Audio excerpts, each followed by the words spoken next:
Sejam muito bem-vindos a mais uma análise histórica. Olha, hoje a gente vai mergulhar de cabeça no que só dá para chamar de um verdadeiro thriller histórico. Imagina só os primeiros dias de uma fé super nascente, ali onde o que a gente conhece hoje como cristianismo estava literalmente por um fio.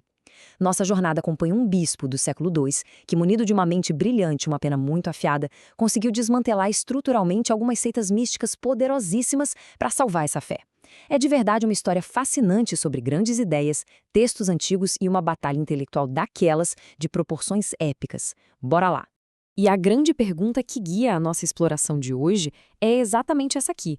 Como uma religião tão nova, que na época não tinha um poder central forte, conseguiu sobreviver à sua primeiríssima guerra civil ideológica? As apostas não poderiam ser mais altas. A identidade de uma fé inteira estava fraturada, sabe? Todo mundo lutando para definir o que era verdade e o que era mito.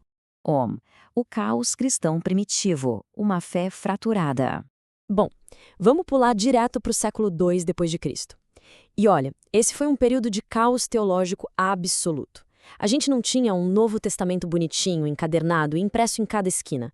O que existiam eram dezenas de grupos diferentes espalhados pelo Império Romano e todos eles afirmando ter os verdadeiros e originais ensinamentos de Jesus. Era um verdadeiro mercado de ideias competindo entre si. E é aí que entra o grande antagonista da nossa narrativa, o gnosticismo.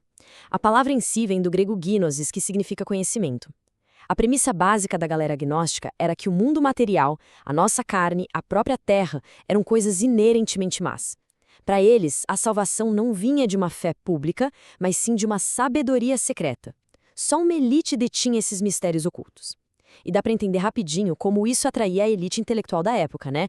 Uma promessa de verdade exclusiva era um prato cheio.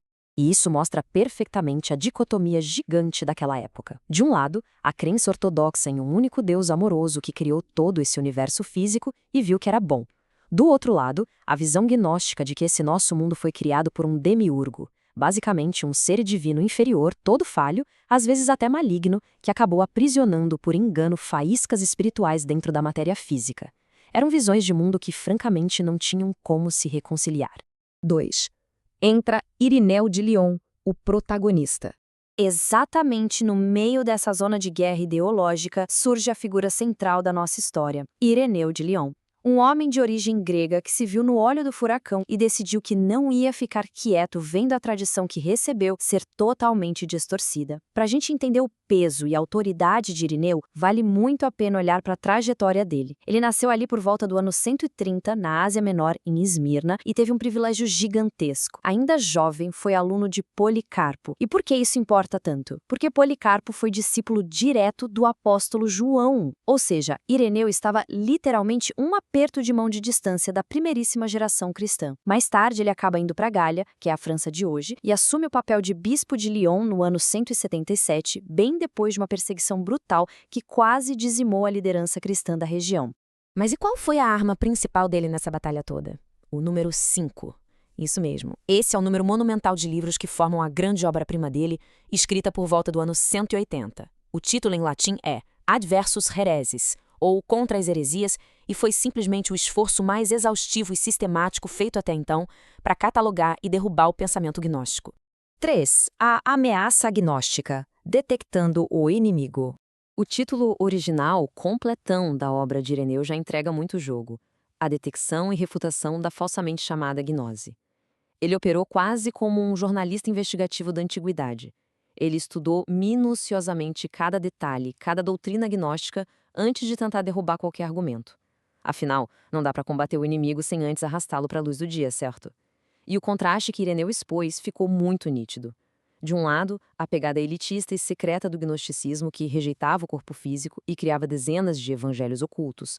Do outro, a base do que seria a ortodoxia, uma tradição pública, totalmente transparente, que defendia a criação material e a carne como coisas boas feitas por Deus, limitando-se a apenas 4 evangelhos canônicos.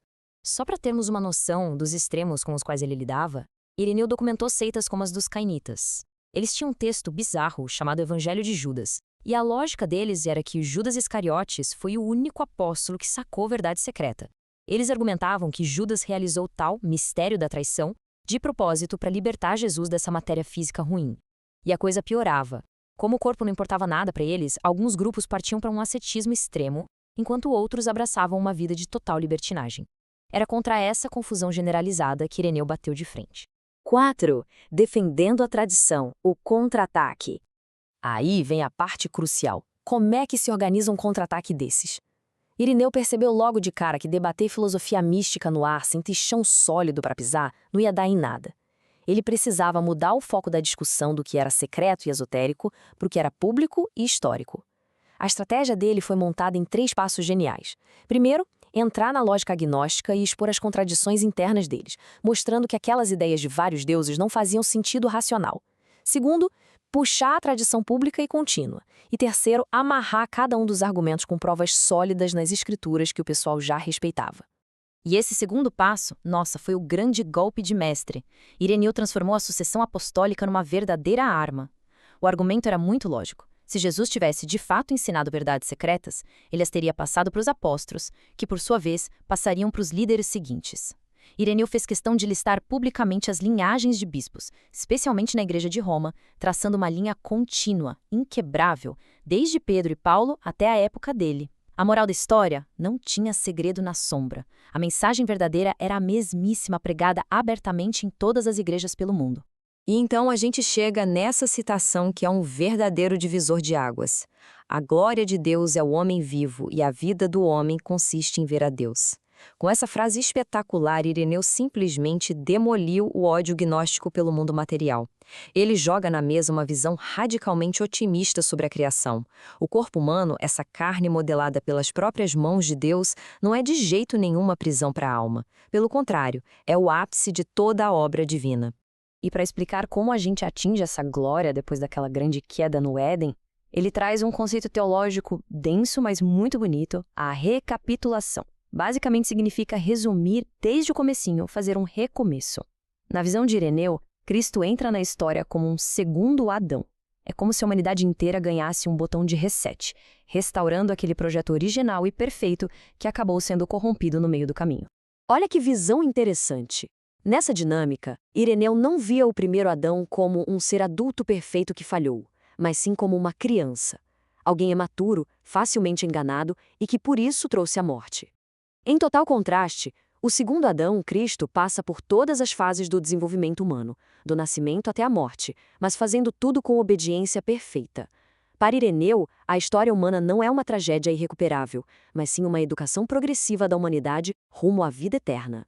5. Os 4 evangelhos canônicos, fechando a porta.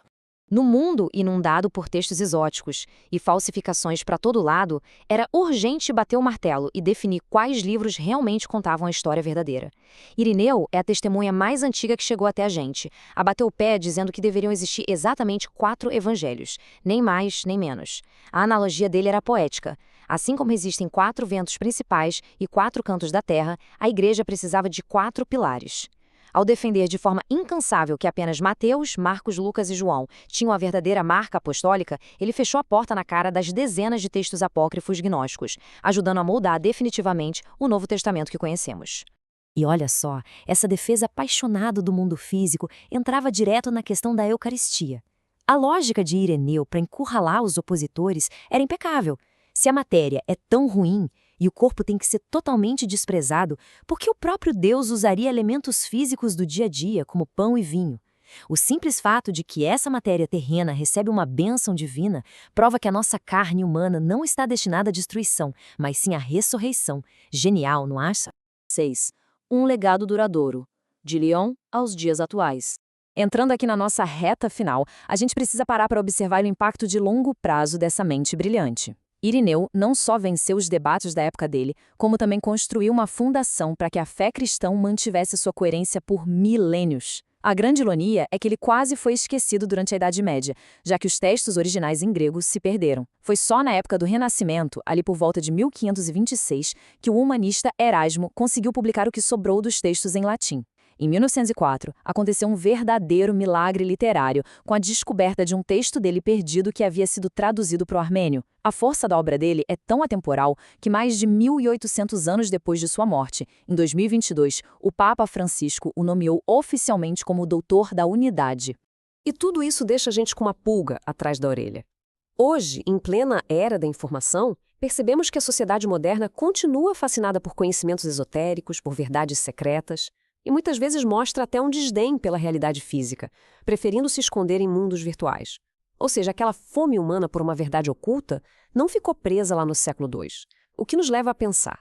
Observando a defesa incansável que Irineu fez da transparência, da clareza e da beleza de estarmos vivos em corpos físicos, que lições daquele passado tão distante a gente urgentemente precisa começar a aplicar hoje? Fica aí a reflexão. Muito obrigado por acompanharem mais essa exploração com a gente e até a próxima!